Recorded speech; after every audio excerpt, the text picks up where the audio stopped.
crooked or like, anyways, All hi. right. So on this episode of Empowering Her, we have Susie. Susie, thank you so much for coming on and just to share your story and your career awareness. Yeah, not a problem. Let's start with what you're doing, the role that you have now, and kind of the journey that it took to get where you are. Since I think, yeah, not a problem. So since leaving high school, I graduated high school in 2007, and then I went to the University of Colorado Boulder. That's a state school. I grew up there, and so financial aid wise, it was one of as from a cost benefit analysis, it was going to be less of a financial burden for my family. I wanted to go out of state.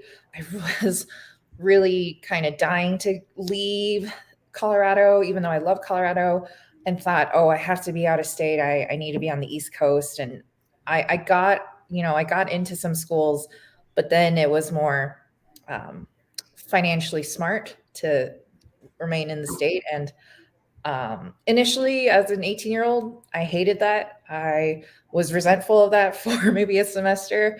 And then I realized I have a full ride to CU. So that that really eased a lot of financial burden on my family.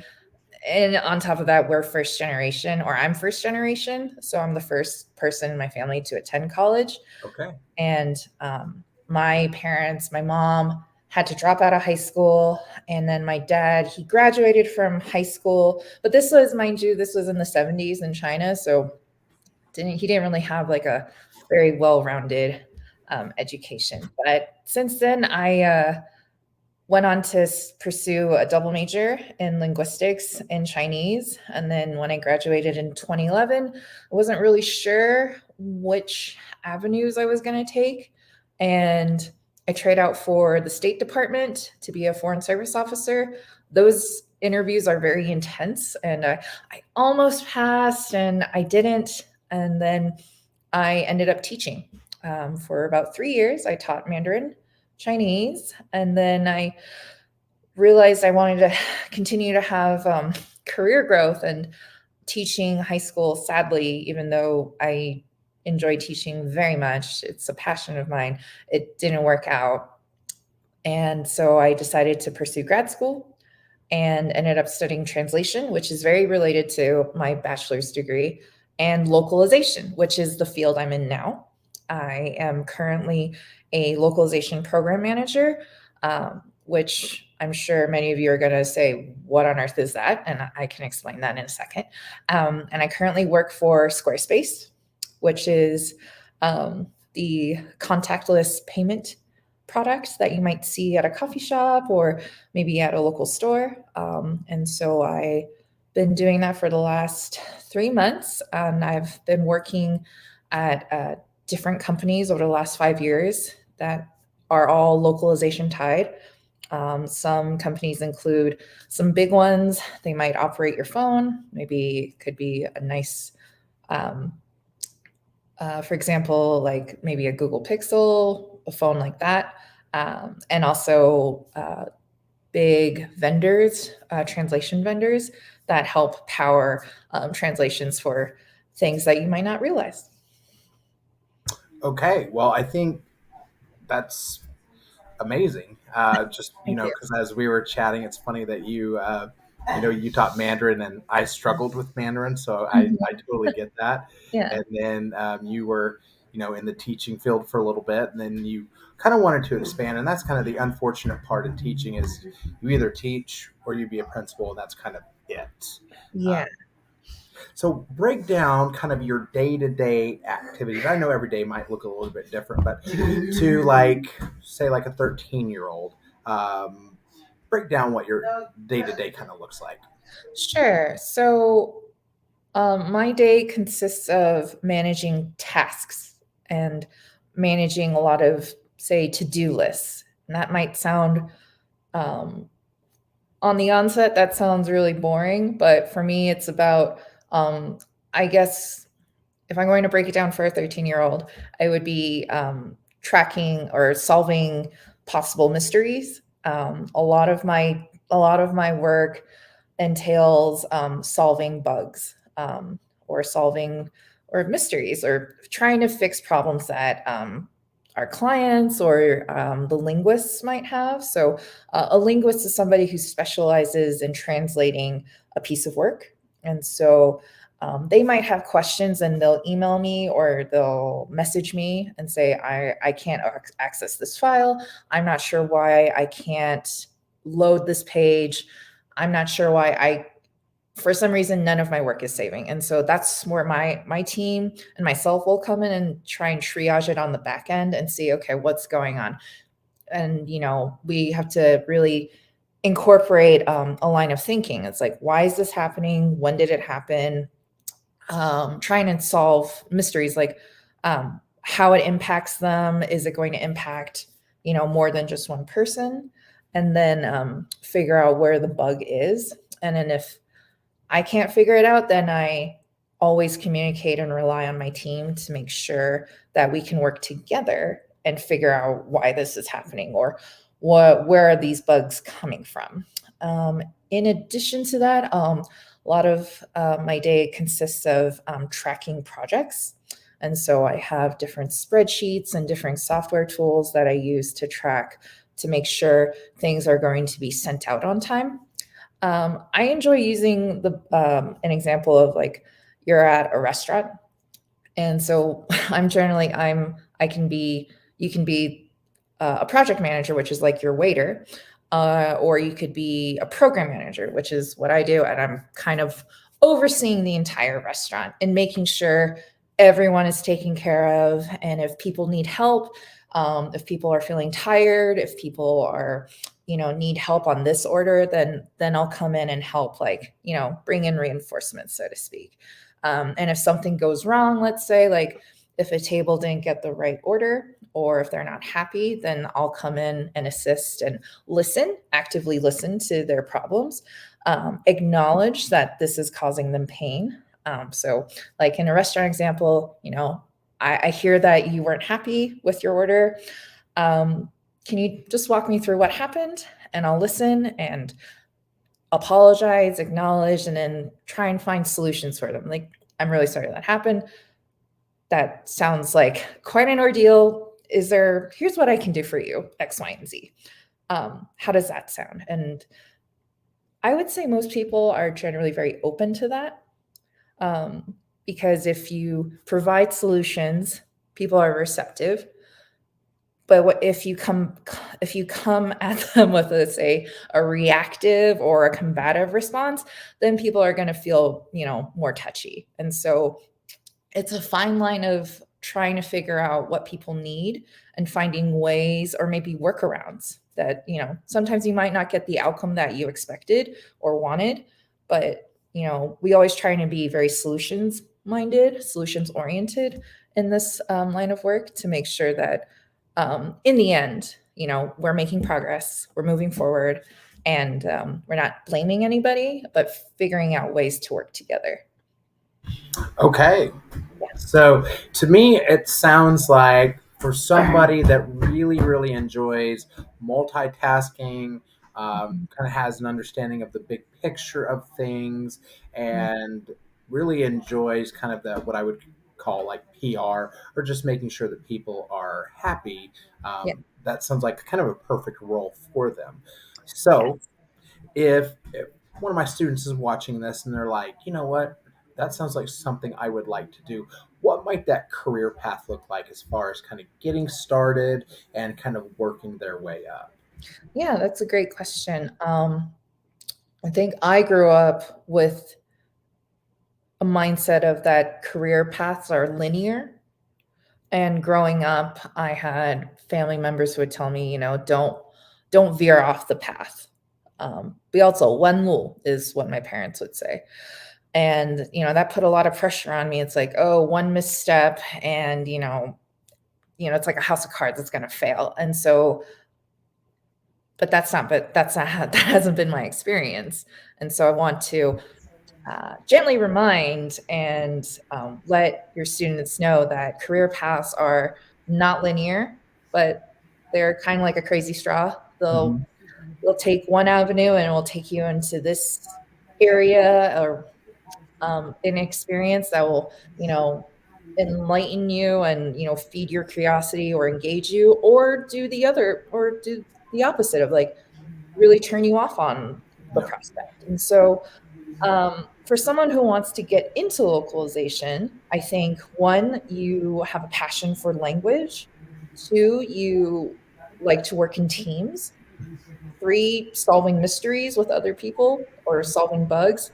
Four, a have an eye for detail, um, and that you're passionate about details, making lists, doing completing tasks, and being very organized. And so I'd say students who are passionate about, launching a project, for example, like maybe if you like working at a newspaper, if you're on your student newspaper or your student yearbook, I think those are, and you're really passionate about building a big project together with other people and making launches and figuring that out. Or if you're in theater and you like to have different moving parts and getting that out, I think this line of work would be something that would, you know, that you should entertain.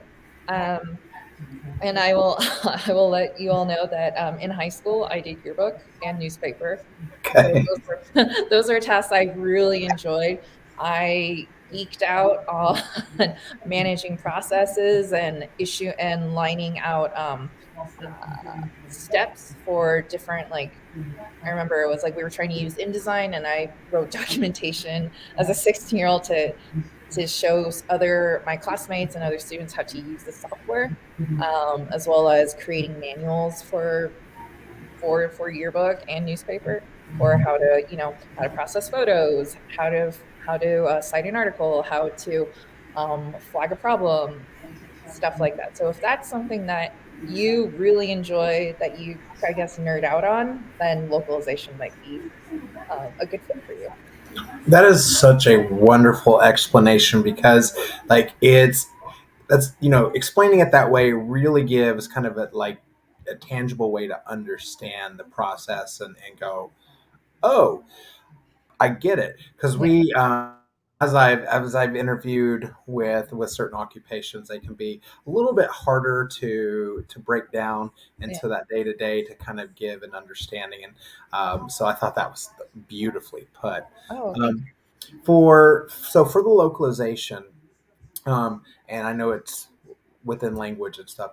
you. Yeah. What kind of education would they need to go to college, or what would they need in order to be a viable candidate for the role and be successful in the role? Yeah. Another great question.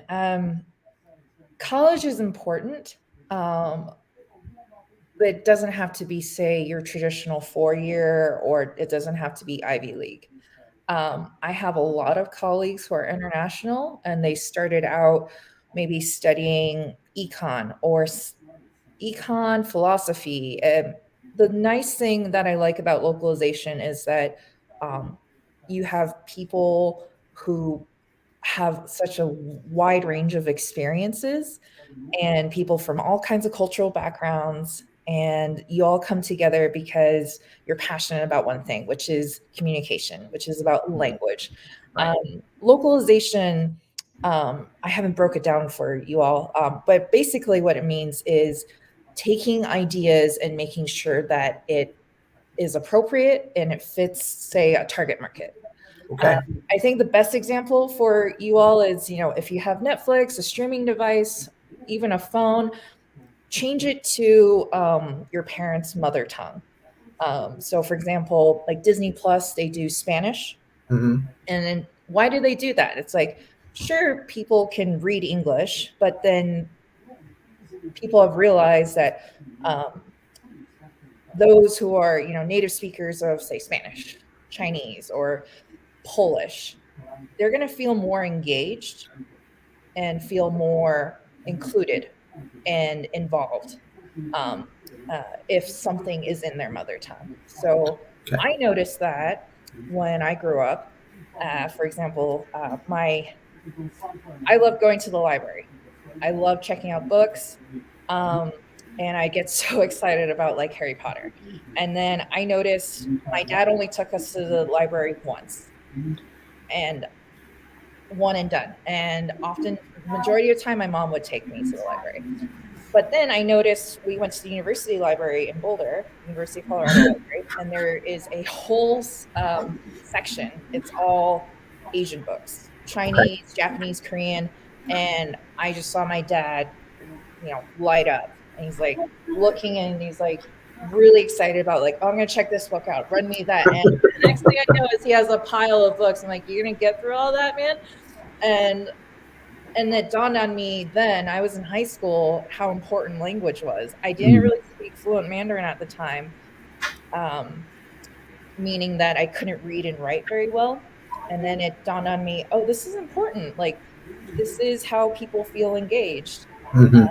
And so what's great about localization are, companies like Netflix, Hulu, HBO, and Disney Plus especially have been making concerted efforts to make sure that everyone around the world can enjoy a Disney movie. Yeah. And so, uh, yeah, so the importance of education is great, but it doesn't have to be the traditional 4 year. There are people who start out, in community college and then they work their way into this industry. Um, I have friends who have a background in math, and they decided, oh, I like localization. I also speak Russian, or I speak Spanish. I speak fluent Italian, but I studied philosophy in college. But this is something I'm passionate about. I think the key thing is the passion for language. Is being bilingual wouldn't hurt. Being trilingual is even you're a superhero. Yeah. I know people who are polyglots, and so the passion for language. Experience in the language and finding experiences within that language are good for the resume. um, Pluses, like nice to haves, are a degree in localization, a degree in translation, and those are generally like master's degrees. Hmm. But there are so many opportunities, um, no matter where. And I think in recent years, University of Washington has like a certificate for localization. I think university, like there's some East Coast schools as well that are, you know, getting into localization just as like maybe a 1 year certificate, maybe some kind of associate's degree. But yeah, there are many ways of getting into this field. And it's crazy. This is the first time I'm ever hearing about this field. So what I Yeah. really love about, I mean, I know that there were translators for written manuscripts and things like that, but I Mhm. didn't know of it as like a whole career path. And Mhm. so one of the amazing things is I'm learning a whole lot through this series myself, so it's been very, very wonderful. And so one of the questions that the students often wonder is demand, or growth. And so if they were like, you know what, I love languages, that's something that I think I would really, really like to do, is that localization, is it like in high demand? Is there a lot of opportunities? Yes, there. I think of it this way: like, there's often the question asked in the industry of, will AI take over, and will localization be obsolete? My personal take is no, because with human language requires human input, and even with AI is, you need human input to help the AI become smarter. So there will always be someone in the background managing all of that. And um, localization is also heavily dominated by females.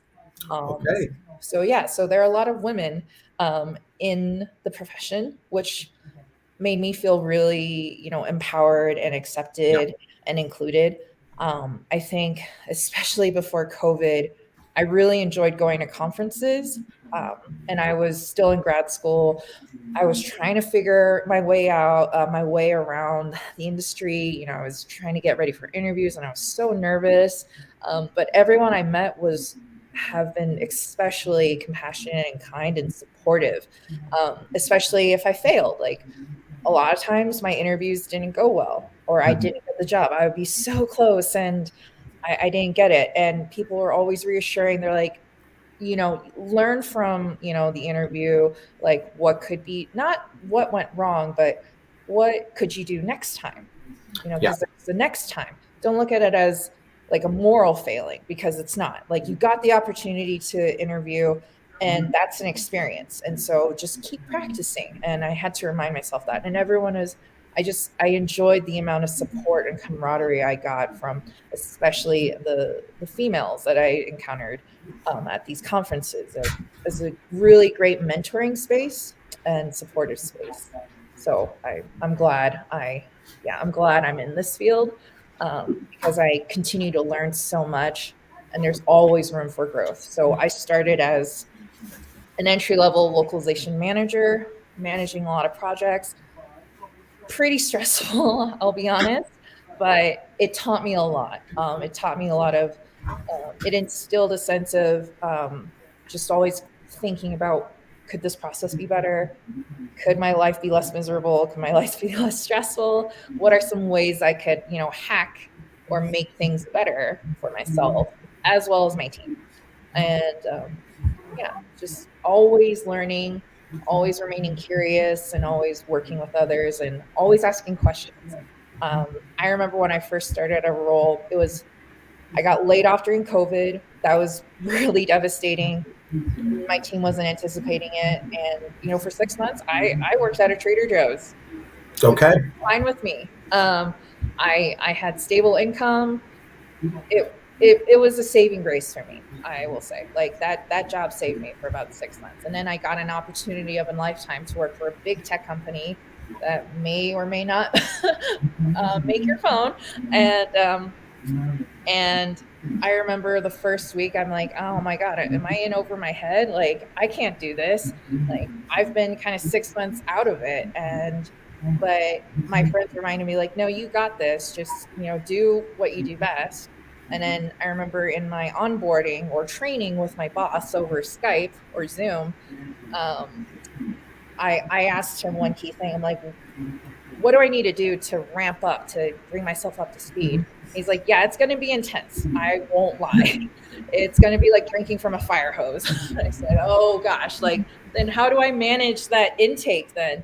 And he's like, just ask questions, like be annoying. I'm like, be annoying? Really? And he's like, yes, just always ask questions, constructive questions, good questions. Just keep asking questions. And I said, so it sounds like to me I should be like Hermione Granger, like just always asking us, like, yes, I want you to be Hermione. And he was cracking up. He's like, yes, exactly. Be Hermione Granger. Just always ask questions, always look for the answers, do your research, just, keep that kind of mentality when it came to the role. And, I kicked ass for about, the initial was like a 6 month, 3 month trial period and then they kept extending my contract. So Nice.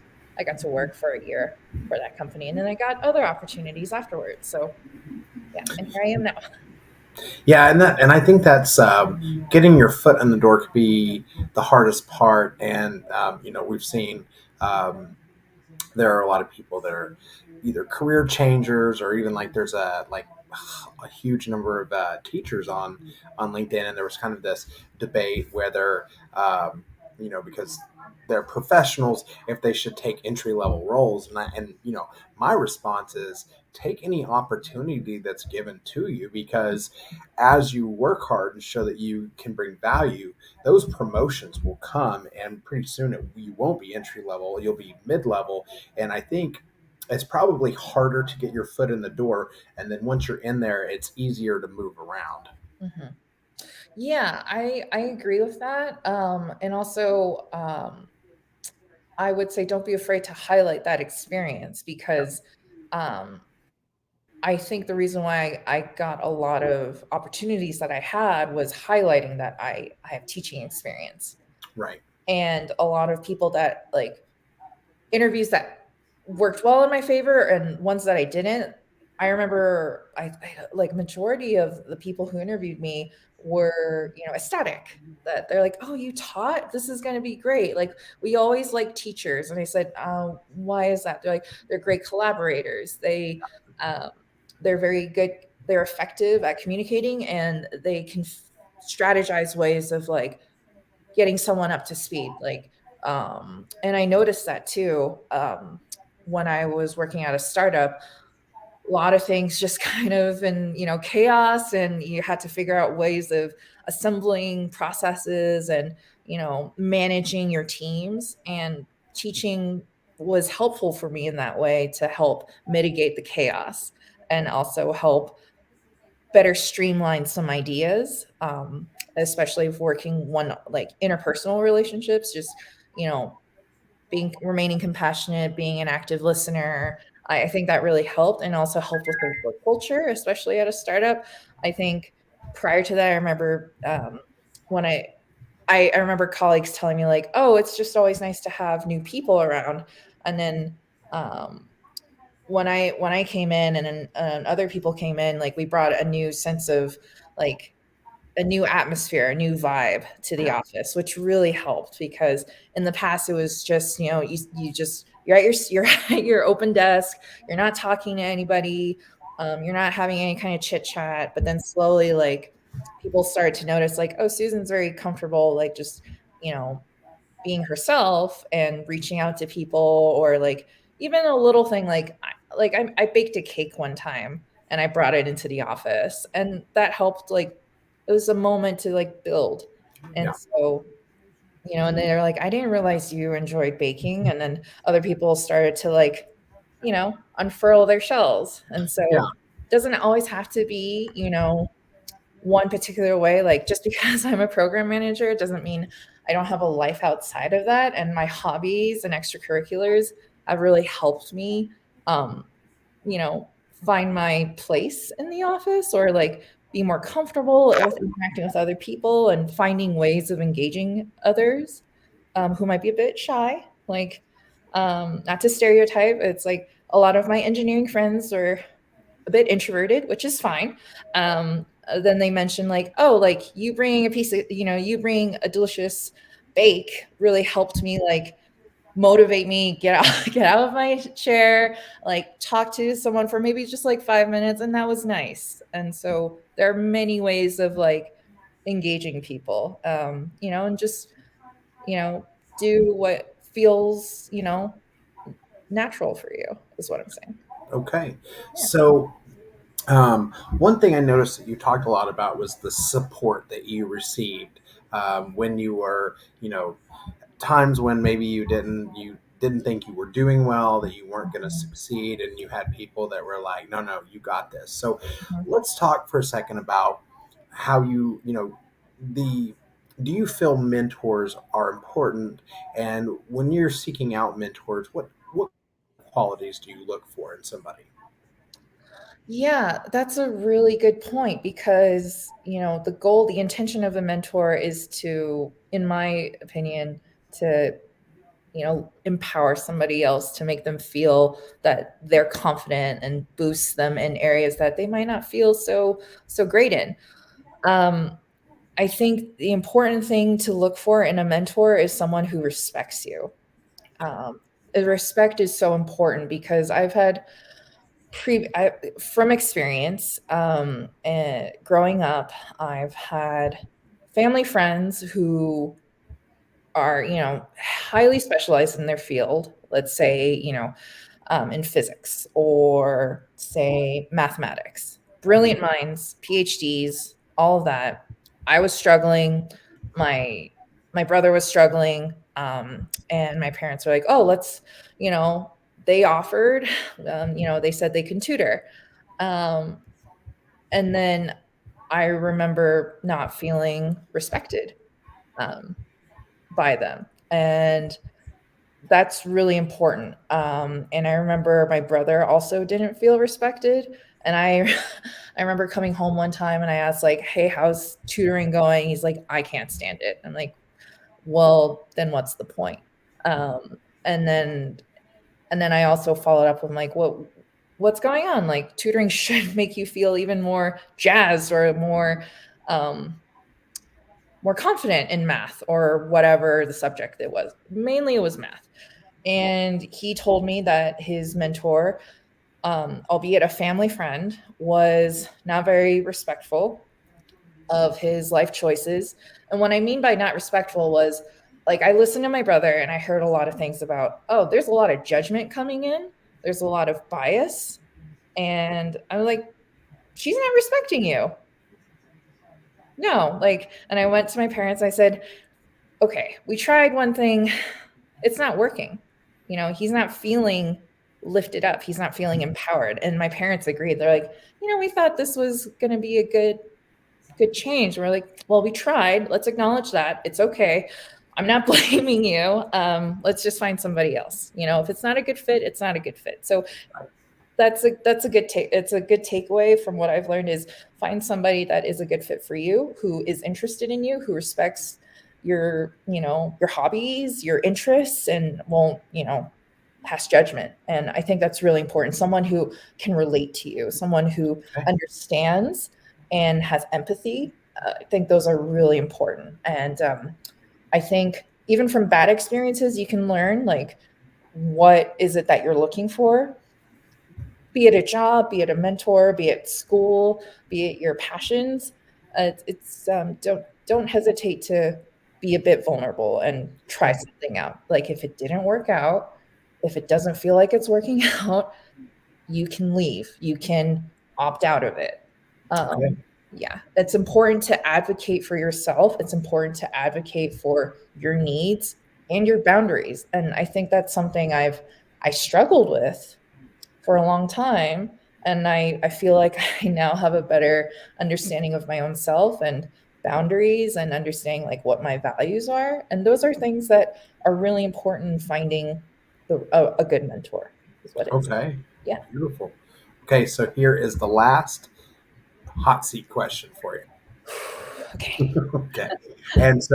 And your answer doesn't have to be related to career or education. It can be anything at all. Hmm. Knowing what you know now, Mhm. what is one piece of advice you would give to your middle school or high school self? Ooh, one word of advice or piece of advice to my high school or middle school self um, would be it would be to be compassionate. Okay. That's really important. I grew up being very hard on myself, Hmm. and taking on a lot of the fault or blame on myself, and that was not healthy. And that's really important. And so, to my younger self, I would say, you know, take a breath, go for a run, close your eyes and do, a little bit of meditation to just get through things. Um, yeah, I think they think that's really important to realize um, is, remain compassionate even when you make mistakes, remain compassionate if something doesn't go your way or the expected outcome that you wanted. Remain compassionate with your friends and your family members, and um, always just try and take a breath and um, think about, and you can always, take a breath, be compassionate, and um, press pause on something. Like maybe it's a homework assignment, maybe it's, you got in a fight with your friends. Like you can just press pause. You don't have to respond or react in the present moment. If you need to just take some time to just mellow out for a second. Okay. Yeah. Awesome. And I think that is a fantastic piece of advice because not only will that be behoove you to follow that when you're younger in all situations, but like throughout entire life. So thank you for that. That's awesome. Mhm. So Susie, I just can't thank you enough for coming and like sharing just your experience. You have an amazing story of, just A lot of diversity. I love the story about your dad lighting up when he found some books that he could read. Just like, oh my God, look what I found! So, Yeah. and just the struggles you've had, that you've overcome things, and you found kind of your niche, and love it. Yeah, it kind of takes a while, and I think that's the big takeaway.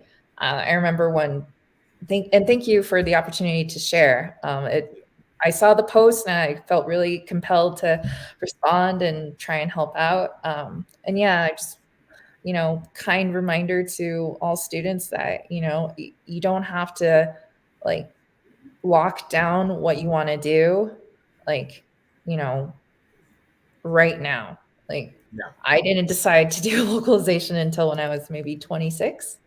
Okay. And, you know, it's a great time when you're in college to, or whatever you want to do after high school to explore and figure out what you enjoy and what you like and what you don't like, Yeah. which I think is really important. And it's okay to quote veer off the path because the path is not linear. Um, is something really important to just remind yourself. Awesome. All right. Well, thank you so much, and we will be chatting very, very soon. Okay, all right. Have a great weekend. You too. Bye.